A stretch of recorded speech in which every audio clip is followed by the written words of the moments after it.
Okay, welcome back to From the Source podcast. Today, we're talking about a new buzzword in the fitness industry, and we're going to be unpacking it and trying to work out whether the term hybrid is, is a new word in the fitness industry, and what it actually is. So, if we're talking about what hybrid athlete is, what would you say, or who would you say, or what would you say hybrid athlete means?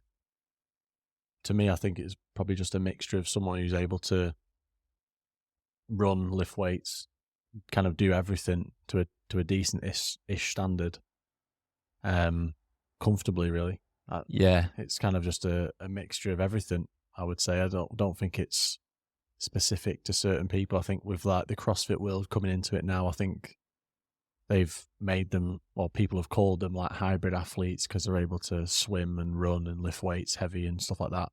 I think that's where it's kind of just come from. That's what I would class as a hybrid person. yeah, and I guess it feels new because I think it's getting thrown around a lot on Instagram or on YouTube or in the gym. There's like a new way of training, and I guess before you'd have runners doing running and strength lifters doing the lifting, and then now you've got these people that can actually do both quite well.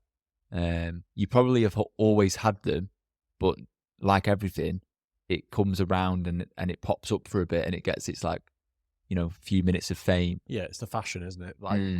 that's the, like you said, the buzzword and stuff. I think the old way was kind of like people circuit trained and stuff like that. I think then it's now gone more serious with like CrossFit and your high roxes and stuff, and everyone's now a hybrid athlete, and that's the hashtag everyone Yeah, puts. Probably the hashtag we'll put on this, obviously, but that's what it is now. yeah. Hybrid's the word. It's like you're merging two realms of gym together. Like you've got the athletic runners, and then you've got the big lifters, and then a hybrid athlete is that little bit in the middle that takes elements from both, but the physiques, I don't know, like when I think of a hybrid athlete physique, I think of like muscle, lean, but has like, I don't know, like they've still got like abs, and they can, not necessarily abs, but they can run and have this stamina, but then also squat and bench press Mm. like a lot of weight, you know. Is it not like a mesomorph or something, or a metamorph or Yeah, something like okay, yeah, that? you've got them I don't know body which. There's types, like yeah. three body types, isn't there? Yeah, And I there's think ectomorph, mesomorph, a and metamorph. I think. metamorph. Yeah. So It's one of whichever them. one of them is, you're a hybrid. Yeah. It's one of them. So you're like yeah. So you're not like fat. You're not thin. You're muscly, Yeah, but you're not like ridiculously muscly like a bodybuilder. But then there is the few. I mean, I'm just thinking of like CrossFit athletes and stuff, but there is the few CrossFit athletes that are just absolutely ripped. yeah. That And they'll have the pros and cons of being that ripped and being that strong. But then if they're a CrossFit athlete, they can probably like they probably can partake in like conditioning and runs and swims and do pretty well, you know. Yeah, and it's that, well, hybrid, isn't it? It's a bit like a car, isn't it? There's the petrol and the electric side of it.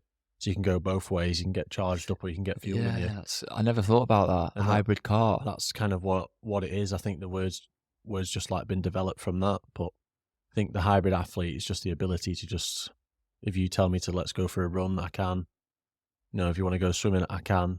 I would then probably class myself as a hybrid person. I wouldn't say like an athlete. Yeah. I'm just comfortable in both arenas. Yeah, I think High Rocks is kind of, the name High Rocks is nearly hybrid. It's definitely, the high bit in I'd there love to is, know if that's what it came from. yeah, Part of it came from that. They played around with the word hybrid. I'm sure they did. Don't know, I like, read something on it that said High Rocks is called High Rocks because it was hybrid and rock star, and it was like saying that it's cool. Right. Don't know whether that's true. I feel like you just made it up. Yeah. No, but I can probably see it. Yeah, they're trying to just make it cool for everyone, and now everyone's seems to be a hybrid athlete. That's kind of, no one's a bodybuilder anymore. Mm. No one's a runner. Yeah, it definitely is a fashion thing. And it might change, you know, in a few years' time. It might become something else, but at the minute, it's cool to be hybrid. I think it's for the general population. I think if you rocked up at like a running club and said, I'm a hybrid athlete, they'd probably tell you to fuck off. Yeah, they would. Yeah. But like the general population, so everyone then ends up falling into that same fashion group. Yeah. Everyone now calls themselves hybrid, but I don't think a hybrid athlete's probably respected in like specific clubs. I think as well, it's coming from health, where a lot of people they care about the fitness and the health and the lifestyle now.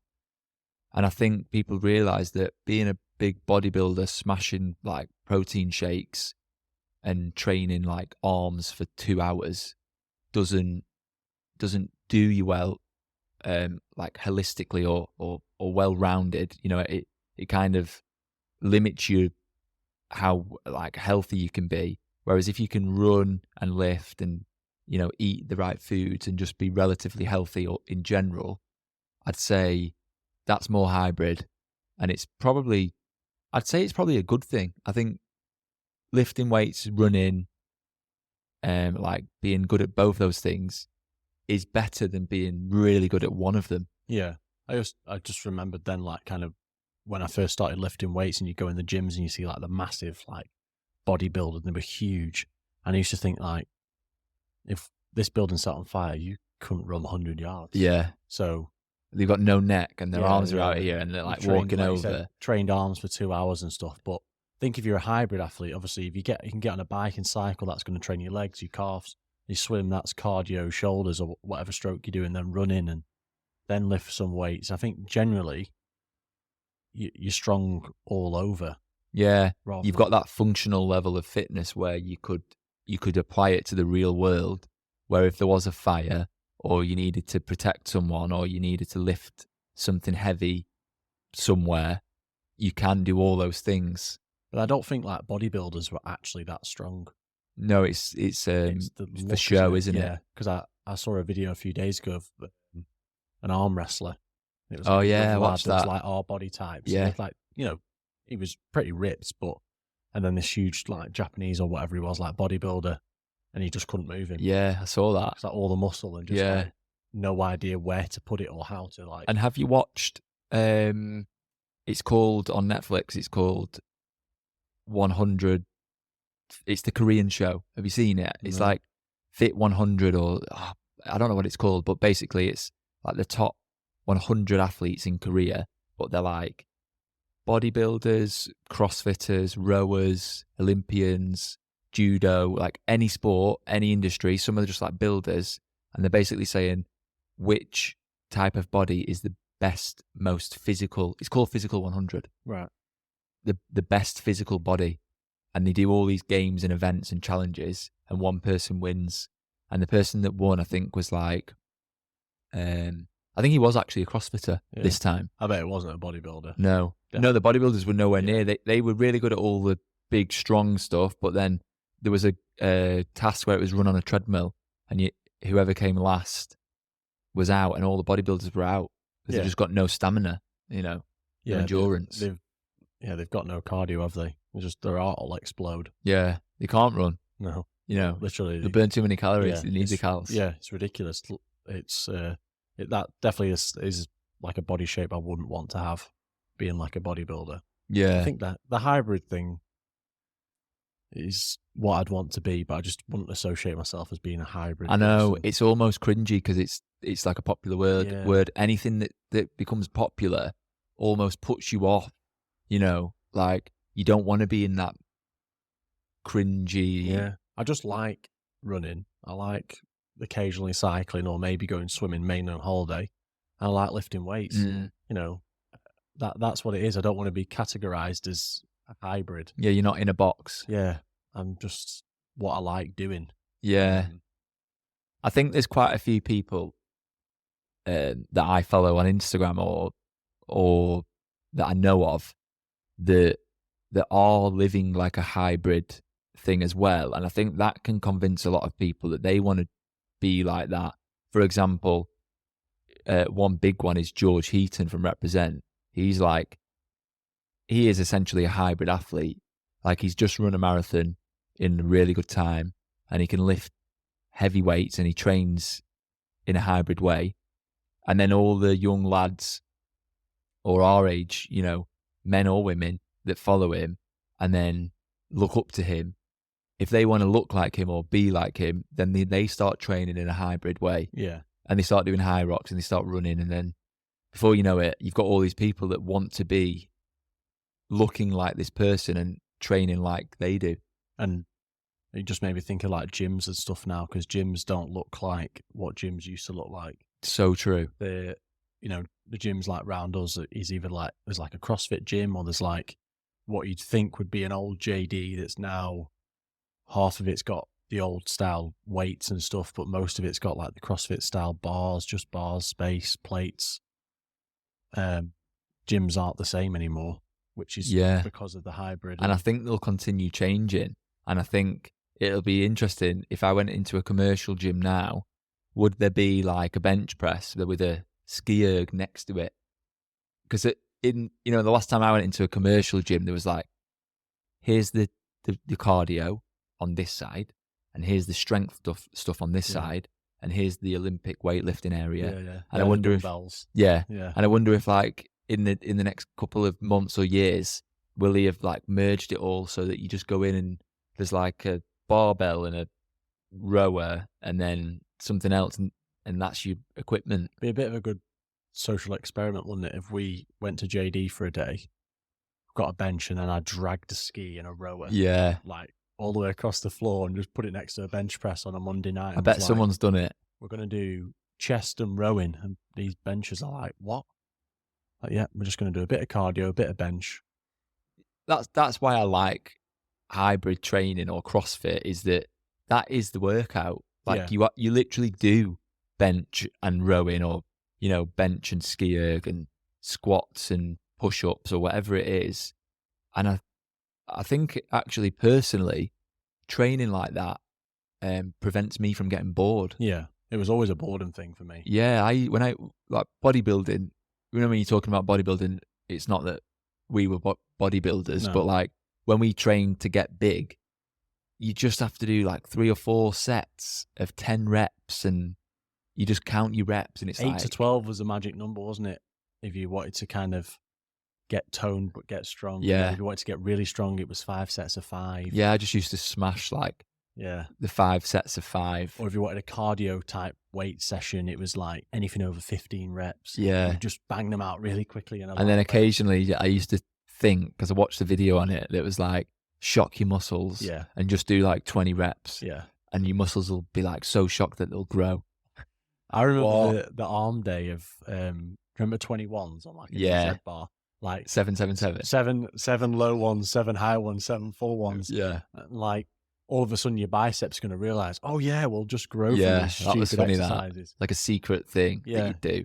Why not just do 21 full reps? Yeah. And because that's now like the hybrid CrossFit type way that we do, is that you realize if you do a full squat, you get all the benefits. Yeah. But if you did a half squat, then a bottom squat, then you're just wasting time. What's the point? I might as well do a full one.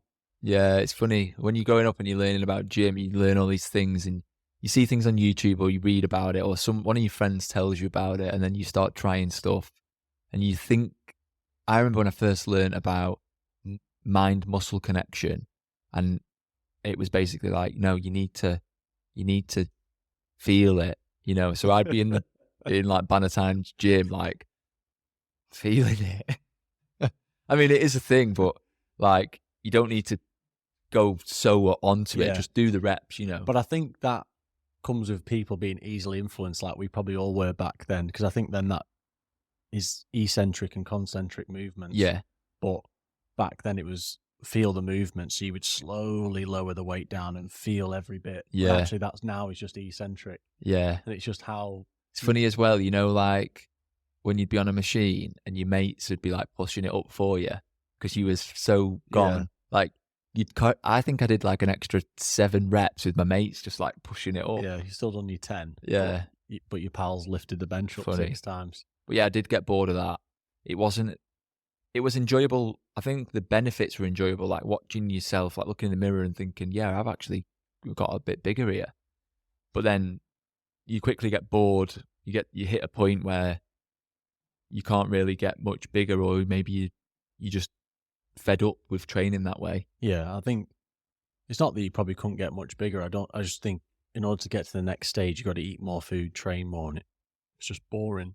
Yeah, that's another thing. The nutrition of it, like if you're trying to put on size, you've got to eat a lot more calories. You've got to eat a lot more protein, and if you're trying to lose weight, you've got to cut that out. But then hybrid is like, I think when I think of like a hybrid nutrition, it's eat clean, but eat enough so that you can train hard.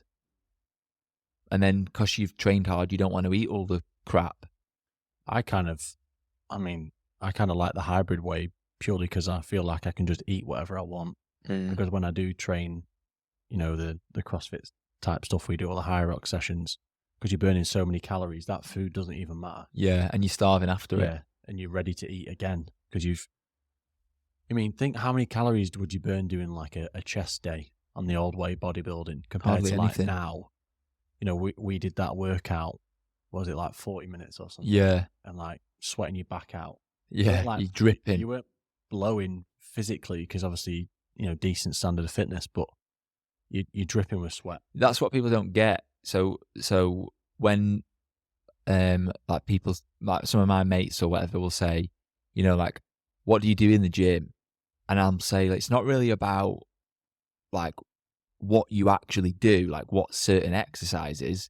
It's more about how much hard work are you putting in that session. Because when I leave the gym, sometimes I feel dizzy, I'm disorientated, and I'm dripping in sweat. Like people take the piss out of like when you do CrossFit because you take your top off, but I take my top off because I'm sweating so much that like it's just going to be a saggy, wet top on my body. It's horrible. If I take it off, at least the sweat can just like kind of evaporate. Yeah, because I do it just as I feel I start to sweat, and then wipe myself with my top, and I feel like I don't sweat as much. Yeah, I don't know if you're not as clammy, but if I didn't, my top would be drenched, and then other people are in the gym and they go and like walk on the treadmill for 10 minutes and they do like a few arm bicep curls, and then they might do like a leg press machine, and then they leave and they've not even broke a sweat. I was just thinking back to when I used to like train at JD or whatever it was back then, DW I think it was, and we'd be proud if we trained in there for an hour and a half, 2 hours, on a Tuesday night or whatever, or we did legs for 2 hours. But I think the way we train now, and I'm glad I do it now, is it's definitely that quantity. I want a 40-minute work. Like I could pick a workout for us, or you could for both of us. That's just a 40 quick minute workout. Get it done. Get in out there, and you burn probably twice as many calories as you would sitting there for 2 hours. Oh yeah, lifting. 100%. I don't think I could lift just a bodybuilding session anymore. No, I'd have to finish on a ski or intervals on a rower or like an echo bike. I just couldn't. You feel like you wouldn't have worked out. Yeah. If you went into the session now and did like, let's say you did a chest day and you did like bench press, some dumbbell press, and like a seated upright push press, and then some push-ups, and then, I don't know, the cable machines. You was in there for like 45 to an hour, and then you left, you probably wouldn't feel like you've actually done a workout. Your chest might be a little bit like feeling it, pumped, but I want to be leaving the gym and like I want to leave everything on the table. Yeah. With some of the training I've done in the past, like plans I've done, obviously maybe 2 days a week, it's like just a weight session. But when it's been, a set of shoulder press with a barbell, then dumbbells, I've been like, Jesus Christ, like 2 minutes in between each set, like twiddling my thumbs. Yeah. Heart rate's not even up. Do you know, I used to have an app, a gym app, that would like tell you'd log on and it'd be like, on Monday you're doing this, and it would tell you when to rest and how long for, and it'd be like a 2-minute timer, and I'd just be sat on the bench in the gym, like 1 minute 45 left. Listen to your music just bopping about. I'd be fine. Yeah. And you could be like, well, actually I could just start now. But the runner app that I use now is like a running plan in it. There's also a strength plan in it, and I actually need the rest now. Oh yeah, because Like, I'm like, pushing shit, yourself. 2 minutes is just not enough. Yeah, Like, I've only ran 800 meters, yeah, but I need more than 2 minutes. yeah, But then obviously you get better and better, and the same with the strength plan they've got. You need the rest, but yeah. the old way, I've done 10 reps that's taken me 20, 30 seconds. Now I've got a rest for 2 minutes. Yeah. Like, You might need the rest, like you said, if you've really pushed yourself, but you know if you need that rest, you know.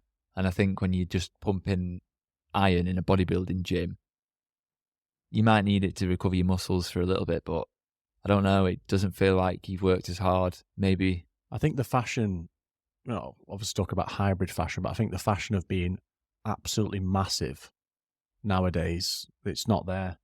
I don't see as many big people as what I used to, or maybe because I was younger and maybe smaller and you saw the world differently. But Yeah. I don't see massive people walking about anymore, like really muscly and stuff. And even the influencer people have all changed their. Yeah. The guys I used to follow that were huge have all like leaned out now, and they're into like running and. First one I think of, mate, I don't know, I don't follow him, so I've not seen many videos of him, but I don't know if he runs, but Steve Cook. Yeah. I first remember being the poster boy of Gymshark. He was huge. I then think he was massive. And now he does like the hybrid training. I've seen him do at least a few sessions anyway. I don't know if he does it full time, but so they're realizing more benefits from running or swimming or cycling as well as just lifting weights. And it's also an attainable body type, isn't it, to strive for? I think when you look like you're on steroids, it's probably because A, you might be, you probably are, or B, it's just because like all you do is just like, you know, push and pull and it's boring. Whereas I want to look like physically fit, like lean and not like a gymnast, but like an athlete, you know, like an athletic build. Like I would want someone to say, I bet he can run fast, but then also like I bet he's strong, you know. I just want to feel fit. Yeah. Rather than look fit.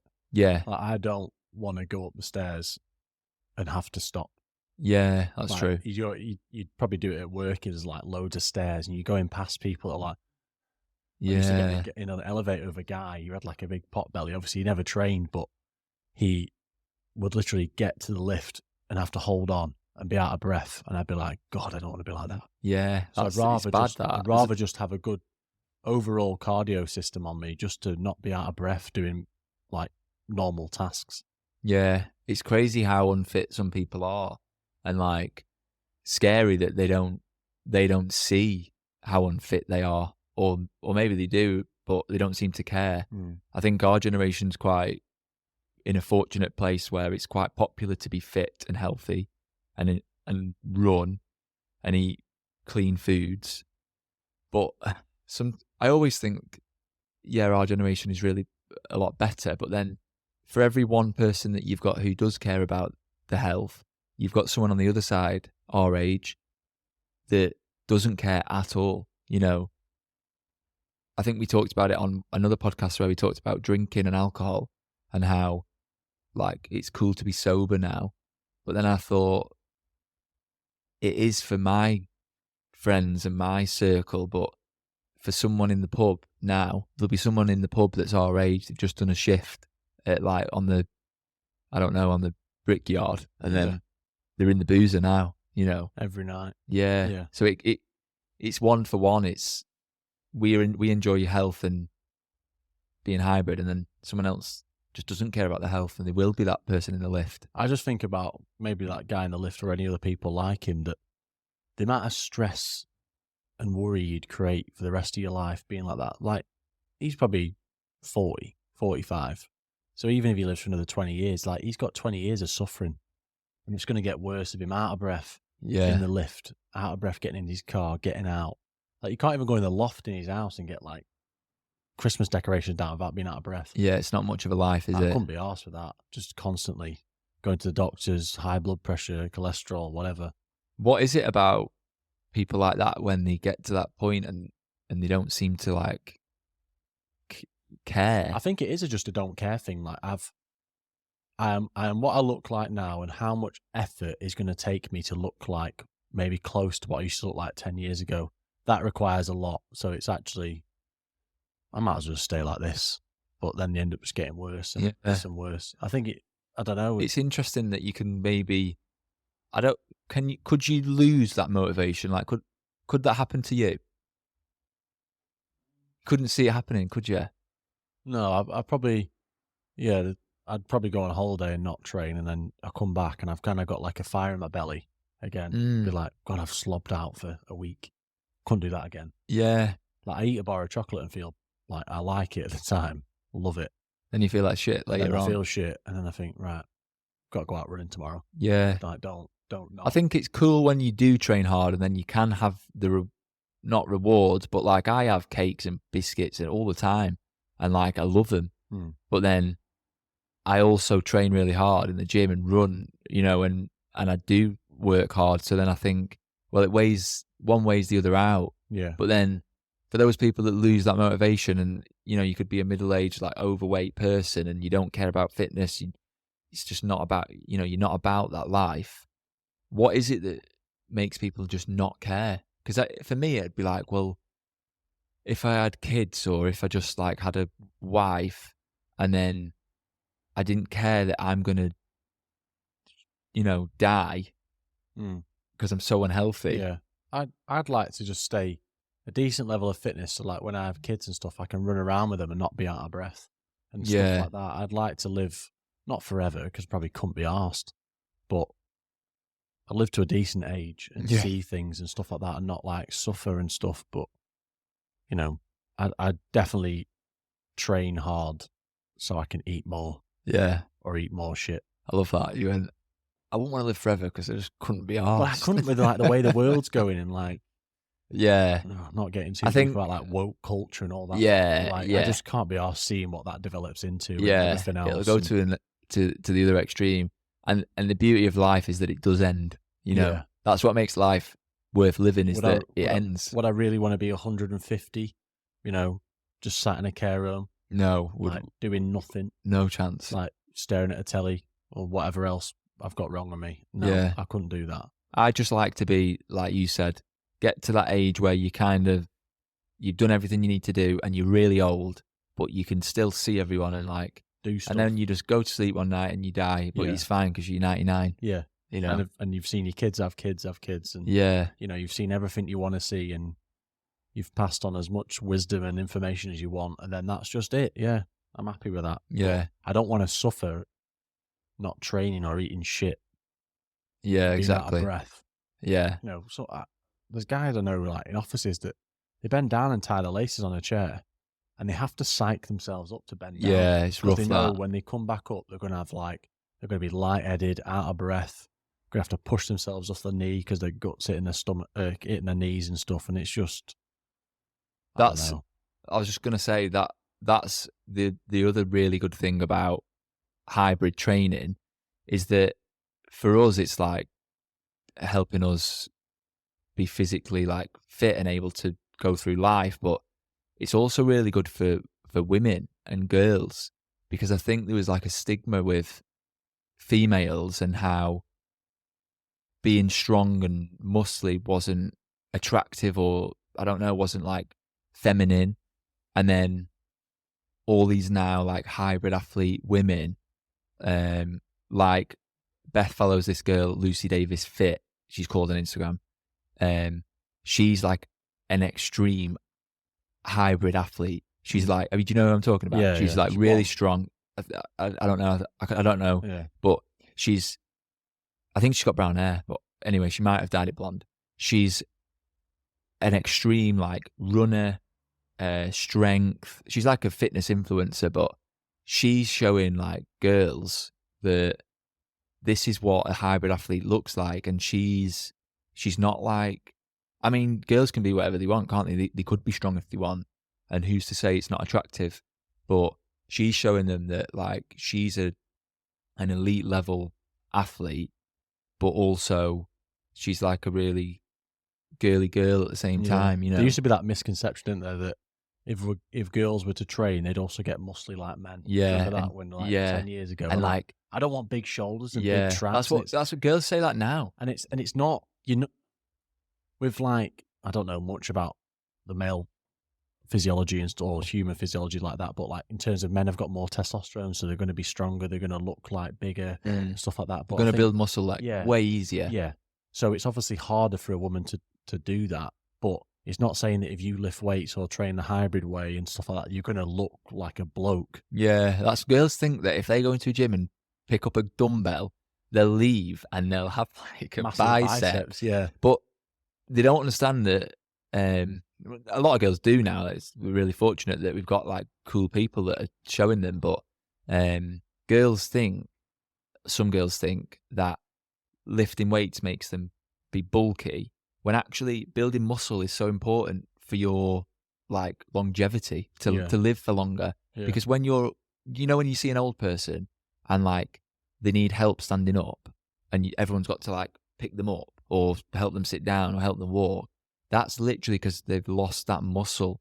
So when you see an old person, they can't stand up without help or a Zimmer frame, that's because in their legs, their muscle has literally gone. They've got no muscle. Never not used it. And if you don't weight train, that's literally what will happen to you. But when you're like 50, you know? Yeah, I just think it's like having just that little bit of general strength, isn't it? I think I do it now with the running and stuff, just little leg session, because after a while I feel like I'm losing muscle in my thighs because I'm just constantly running and burning calories. Yeah. And you can, when you've been running and stuff, do you not think like it's probably a distorted mind thing personally, but you look at yourself and you're like, I'm losing muscle. Yeah, I look thin. When really, like, yeah, you might have lost a tiny bit of muscle if you've been smashing running, but you'll still have that general muscle that's, you've not lost anything in like a few months. But yeah, I remember, must have been about 2 months ago or something, and someone in the gym said, God, you look like you've thinned out. And I was like, bastard. Yeah, that's the worst for men. But what I'd done is I wasn't eating as much as I would do weight training because I wasn't burning as many calories. I was out running. Obviously, I wanted to be a bit lighter to help my running and stuff. And it wasn't that I'd got like, well, I had got thinner, but I think I'd got more toned. So I wasn't like, you was actually leaner. Yeah, I was leaner. But obviously, when you look at the scales, or I'd stand next to the same person again, I would look thinner. Yeah. But I've got more percentage of muscle than that person I was stood next to. I'm just not as like, don't have as much of a presence. Yeah. I think for a man, you're just like, shit, I've got thin. Yeah. And then the women are like, God, I've got big. Like, they want to, it's like a weird thing with males and females. Males want to look big and bulky and strong, and females want to look like slim and thin and, nice and petite. But yeah, that's like caveman vibes, isn't it? Yeah, it doesn't work like that. Like loads of people are attracted to the opposites. Like some women are attracted to like really skinny guys. Some women love a dad bod.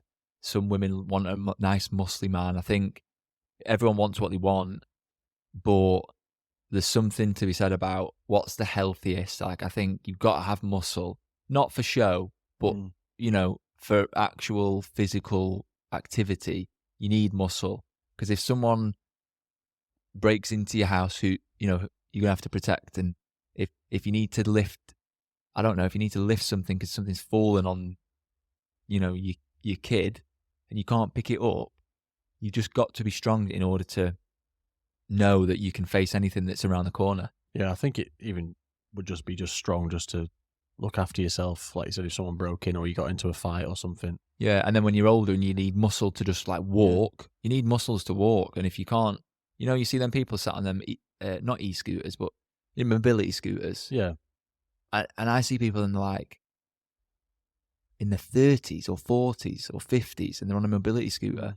Like, unless you've got no legs or one leg, what are you doing on a mobility scooter? But then there's people with no legs that get, prosthetic legs that still want to walk. Yeah. I think if there's those people that are quite young that are using scooters, I mean, obviously they might have like health conditions and stuff, but even so, if you've got like a health condition, surely getting on a mobility scooter is just going to make that health condition worse. You need to do something to get yourself out of that. Yeah. Like, not just, right, if I'm out of breath walking, I won't walk. That's it. So I won't walk then. I'll just get a scooter. Well, you're definitely not going to be able to breathe whilst walking if you're going to use that. So I think I don't know if it's that lazy culture that some people get. It is that. mentality that people just be like, well, it's just easier. It's quicker if I just get in the car and go around. But yeah, but you don't walk anywhere. You don't just get in the car and sit down. It's such a bad way of thinking that if you can't do something, like, you just give up hope.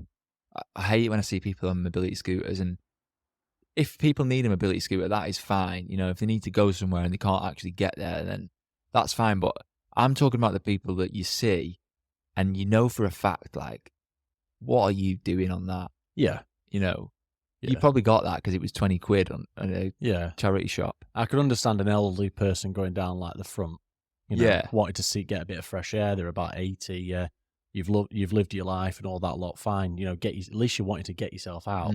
But yeah, you see like a 35-year-old in a scooter. Smoking a cig. Yeah. Walking the dog. The dog's walking or running, and they've got the dog attached to the scooter. Just like that, they're fagging around. Yeah, I hate that. Fucking hell. Like, it's sad that. They'll be the ones that live longer than us, you know. Do you know what? If they are, fair play, then, you know. But then I wouldn't want to live like that, so. No, if they're living longer than me, then take it, because I'm not getting on a mobility scooter. No. I think for me, I don't know if it's like an extreme view, but like, I don't want to take any medication or any like handouts, like mobility scooters or, you know, crutches or stuff. I think that my body will fix itself unless it's very, you know, like, extreme. Like, if I had some really bad illness and I needed to take medication, then of course I would. But I don't even take like paracetamol or anything, me. No, I've always done that. I get a headache and I just tough it out. Yeah. I always used to think, if I do this, I used to think, like, if I don't take this paracetamol, it'll increase my pain threshold. Yeah. The next time I get a headache, I won't even feel it. And then, like, I'd get a migraine and I would be like, no. Yeah. And that's what I would do with, like, everything. Like, you know, even down to, like, tattoos and stuff. Even that, I think you're only masking the pain with a pain relief, like paracetamol or something. The pain's still there. And like, what is it that it's coming from? Because I'm a big believer in like your body will fix itself, you know, 80% of the time. So if I'm taking a paracetamol or a painkiller, like, I'm just prolonging whatever is going to come to light. You know, I'd rather just let my body figure it out. Probably like weakening yourself a little bit, aren't you? You do, yeah. That's like, the science is that. And the next time you're in pain, your instant thought is going to be painkiller. Yeah. And you know, like antibiotics and stuff, sometimes you need them because you need it to help you fight off stuff. But antibiotics, if I can say it, it doesn't sound legit now what I'm about to say because I messed it up. But antibiotics, they kill your microbiome, like lots of bacteria and stuff, good bacteria that you need. It destroys it. So basically, you should only take it if, and you should actually say to doctors, like, do I really need this? Because half the time they'll give it you because they have to tick off like a got quota. a duty of care though, haven't they? Yeah. That lot. Yeah. When really your body could probably do it itself, and you're actually destroying your insides and whatever, you know, it's fighting against. But it's interesting. It's interesting with anything like fitness and science.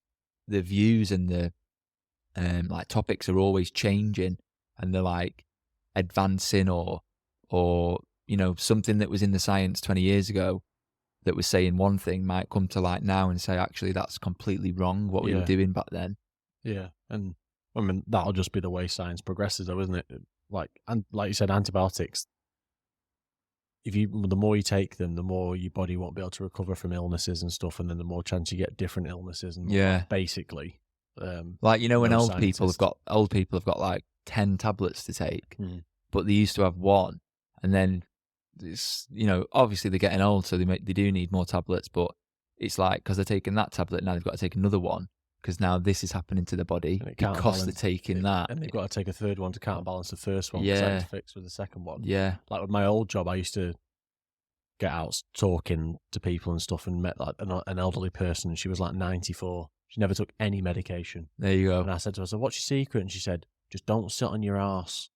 It's good. Just every day. She was religious. She would just get out, walk all the time. She had a little walking stick, fair dues, like her hips had gone, and that was it. She didn't have a scooter. 94 as well. And she was just, I mean, hopefully she lives for ages, but... And she was out. Yeah. You met her out. She was just doing her thing, whereas you go and see other people, 15 tablets rattling down the road. Yeah. Well, my doctor said I had to take this when I was 60, and then that's killed off that and that and that. It's sad. It's sad. I mean, life's obviously unexpected. You never know what's going to happen. And like, I'm saying all this, and then tomorrow I could find out I've got something wrong with me, and then I'll be in a wheelchair and I can't walk. But You're not getting out of doing this anyway. Yeah, roll me in. If within reason, you know, you should always try to be healthy and not rely on like mobility scooters or antibiotics or just anything like that. I just think, what are you doing? Just, you know, if you can, just try and go the natural, like healthy way. Yeah. Good food, exercise. People massively underestimate physical exercise, but in particular, like building muscle. Yeah. And that it's not like just about building muscle, I don't think, or just about like running on and being really active like that. I just think it's just about moving. Just a walk. Yeah. Fresh air and a walk does you the world of good. Yeah, like simple physical activity. Burn some calories. Or get a dog. Yeah, get a dog. Go out for the sort walks. You out for the next 10, 15 years, as long as it lives. Yeah. Just gets you out of the house a bit, gives you a reason. You never know from that. I've known people that have not been that active, got a dog, and then from that they started running with a dog. Yeah, they go on hikes and stuff. Yeah. And then before you know it, they're hiking or slowly running, then they're running on their own, and it just comes from that. People turn 40 and just get like a running bug. Yeah. There's people I know that, like my mum's age, that like ran the marathon in Manchester the other day and got like, you know, incredible times because they started running like 10 years ago. Yeah. You can do anything. Just couch to 5K. That's couch to 5K. That's cool. Yeah. You know, each week you progressively run a little bit further with the goal of doing 5K. And I guarantee by the time you get to the 5K and you work out how much effort you put in, you won't want to stop. Yeah. You'll be like, oh, let's just do. By that point, it becomes a habit. Yeah. And we've talked about it in previous episodes, but I just think about, don't put a number on it. Just run. Run until you physically feel like you can't run anymore. Stop. So I guarantee you can run a bit further, have a little rest, go again. Yeah. And then next week, try and run a little bit further than you did last time, and then just build it up from there. And that's the same with like fitness or whatever. Yeah. It's doing a little bit more than you did last time. Yeah. And it's not about, I think that's where Instagram, social media plays a big role in like fucking people up, I think. You know, you've seen like George or whoever like run and you think, Jesus, like he could do that. Why can't I do that? So I'll buy his stuff and do all that. Yeah. And before you know it, you can't do it. Yeah, so true. Because you've forgotten that he's trained for like a year. Yeah. You don't see how much like hard work people put in. And you also don't see like the low points of like when George Heaton ran that marathon, he probably was in pain and he probably, you know, hit mile 24 and he was like dying. But we might not see that bit. No. You know, and he wouldn't probably show that because not a lot of people want to show the weak points, you know, but I don't know. Like I saw when it was the marathon and like George Heaton and Ollie Marchon and stuff did it. Ollie Marchon did it in like 3 hours 16. Ridiculous. But then he was like, wasn't the time that I wanted. I had cramp and I had to like stop halfway round because of cramp. But he still did it in 3 hours 16. Yeah. And I was thinking, imagine so you've had cramp at the halfway mark all the way for the second half of the marathon, and you've still managed to run another 13 miles with cramp, and you did it at an elite level like that. I just think that's just different. It built different. It's mind over matter, though. I think sometimes, and like motivation from people around you. So I guarantee when we do our high rocks, there'll be something that'll go wrong with you. There'll be something that goes wrong with me. And it's basically like, you know, am I going to let you down? No. Are you going to let me down? No. So let's just... Yeah, your mind can always... You have to find a way to switch it off. Yeah. And I got cramp last time doing high rocks, and it kind of... Once you get cramp a few times doing stuff like that, you realise that the actual cramp goes away. Yeah. But it comes back again at some point. So in your head, I'm just like, right, I'm racing against my next stint of cramp. Yeah. So let's just get it done. Yeah, I think you can block out pain. I mean, some pain you might not be able to. Like, if the cramp was really bad, you're gonna have to stop at some point. But Yeah. you can block out pain in physical activity, and I think it like comes back to like the painkillers and stuff. And building that if threshold. I ran with you, and the moment I got cramp, I was like, painkiller. And then I ran for another 10 miles and I was like, oh, I finished, I'm not too bad. And then the pain came again.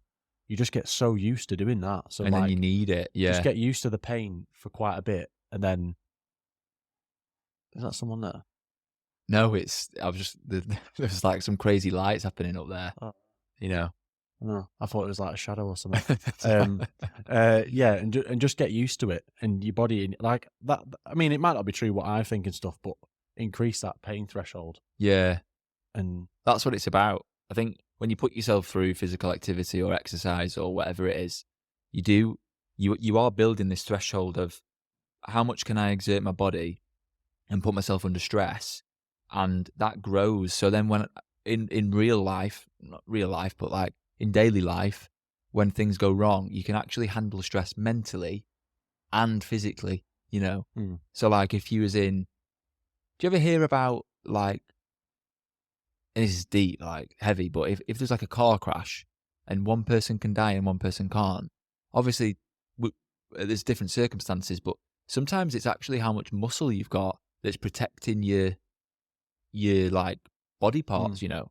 So like someone can be in the same place and I don't know, like muscle protects you, but also that threshold of like stress can protect you from daily life tasks as well, and pain and all that lot, and how you can take it. Yeah, because it's going to be everyone doing that marathon or whatever is going to feel pain. It's just what does everyone do when they reach the pain at different levels? Yeah, what is their reaction?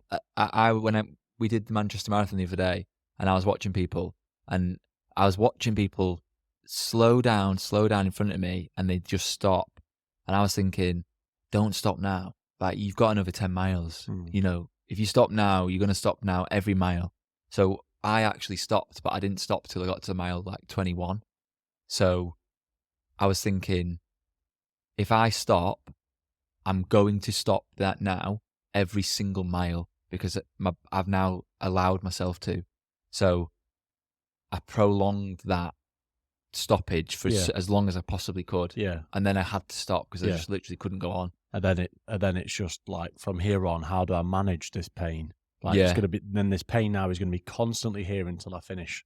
So let's just run a mile, walk a bit. Yeah, that's what I did. It was like a 30-second walk. And at that point, there's nothing wrong with it. But I don't know if you're going to do a marathon again or not. But no chance. I think if you did more and more marathons if you wanted to, that pain level would get further and further down the line. Yeah. Closer to 26. And then before you know it, you'd do a marathon, you wouldn't stop. Yeah. And that's when you get to like Hardest Geezer, who's run like 2 marathons a day plus every day for a year. And I've done the Manchester Marathon the other day, and my legs feel like they're going to fall off. You know, I've got an uncomfortable numb here, just sat here now, and I ran 26 miles. He was running like what? 50 to 70k a day. Between 50 to 70k, you know, and a marathon's 42k. So between 50 to 70k every day for a year, and every day. Like, I don't think people comprehend how far that is. Like, when I'm thinking about my pain now in my legs, all I can think of is, how has he managed that? Yeah. Because I wouldn't be able to run for the bus now, you know, if I was late. Well, he would have got to a pain threshold that he knew was just unimaginable. And then it's like the support network around him, his own brain telling him, this is what you wanted to do. And slowly but surely, somehow find a way to chip yourself through it. Yeah. Like It's got to be mind. I break down high rocks and I do it one exercise at a time. Maybe he broke down, I don't know, every 10k every time, but then he's doing that every day. Yeah. It just becomes a habit. Yeah. And you know, I think you must get into a flow, or you must get into a state of mind where it becomes like a habit, and you just not even really thinking about it. It's like second nature. he probably learnt a way to switch that pain off somehow. You unlock a new mindset there, because I tell you what, I would have love to have run the 26 miles without stopping, but when it hit mile 20 or 21, I just thought I need to stop now and have 30 seconds. But I mean, hardest geezer will have stopped, but 70k, you know, and then the same again the next day and the same again the next day. Yeah. But then I think it's sometimes about not being too harsh on yourself when you do stop. In terms of like being, you could have said, to everyone, I'm not going to stop this marathon. Got to 21 miles and got, fuck's sake, I've stopped, and got really annoyed, and then got your head out of where you wanted to be. Yeah. And then you're fighting with yourself for 6 miles or so. Yeah. That's not where you want to be. It's just like, all right, fine. Said I wasn't going to stop, but I stopped. How do we change this now? 600 meters. Yeah. Or whatever you do. Yeah. You do whatever you want to do to just get to the end at that point. And when you cross the line, it's an achievement, isn't it? Yeah. And it's good to do all these things, like whether it's high rocks or marathons or just simple training in the gym, having these goals and not putting too much pressure on yourself, but also holding yourself accountable is good. I think like everyone should have a challenge or a hardship to work towards or face, because that's ultimately like where you grow the most. Yeah. When I did that marathon, I was so proud of myself. Everyone else was proud of me. And everyone was like, well done, that's such a big achievement. And then all I was thinking was, what am I going to do next now? Like we've got High Rocks in October. That's the next thing. And I feel like I always need something to work towards, because High Rocks is brutal. It's really hard. But for some reason, it's like, you love it. Yeah. It's addictive. Like, I hated the marathon, but I also loved that I've done it. And then it's weird. Like, I know they're both really hard things, and there's something about it. Like, it's like addictive. I've got like a slight obsession with this next High Rocks that we're going to do about nailing times and stuff, and really getting after it now over the next like 6 months or so. Yeah. Like putting in some hard groundwork now, kind of easing off a little bit in the middle, and then just going at it. Are we telling everyone what we're going to try and get? Well, you could tell them. You said it last time. It's a joint agreement. Yeah. Yeah. So basically, we want a time that says 59 something or less. I'll take it, but I'm putting it out there the next 6 months. Yeah, sub 1 hour. Going big. High Rocks doubles, open men. Yeah. We're doing it in Birmingham in October, and we're going for sub 1 hour. We've got time to do that. Sam's been smashing the running in. I've been running, but for a marathon, so now it's time to switch it on. It's different though, isn't it? Like we said before, that combination of you'll have a better long distance cardio than I will with your training, and I've done a lot of short. You'll be runs. faster on the splits. Yeah, so it's about bringing that together, and it's basically how we both pulled the exercises together, and over the next 6 months just nail the transitions and all that lot. And I'm looking forward to it. It's good. Down. This is what it's a balance of don't put too much pressure on yourself, but also hold yourself accountable and work towards a goal. Like if we do the High Rocks in 1 hour, 1 hour and 50 seconds, we'll be gutted, but we'll also be buzzing because it's like, well, we've done it. We've done the High Rocks and we were so close, but now we've got to do another one because we need that sub 1 hour. Yeah, they're definitely. I'll have to find a way to understand it if we don't get under an hour. Everyone will be like everyone watching will be like, oh, well done, and I'll be like, yeah, cheers, and I'll be pissed off. Yeah. And then a few days later, I'll probably text you and be like, oh, that was sick. Actually. Yeah, we will be pissed off. I think when you aim for a goal, you want it. In my marathon, I wanted sub 4, and then my target time was 3 hours 40, and I got 3 hours 46, like marathon time. And then I was thinking, I'm a bit gutted because if I'd have run 6 minutes faster, the whole thing, I'd have got it. But then I was buzzing because my actual target was like, just get under sub, get under sub 4. Yeah, you've done what you want to do.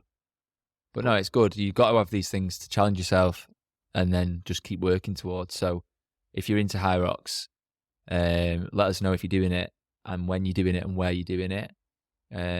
But thanks for listening.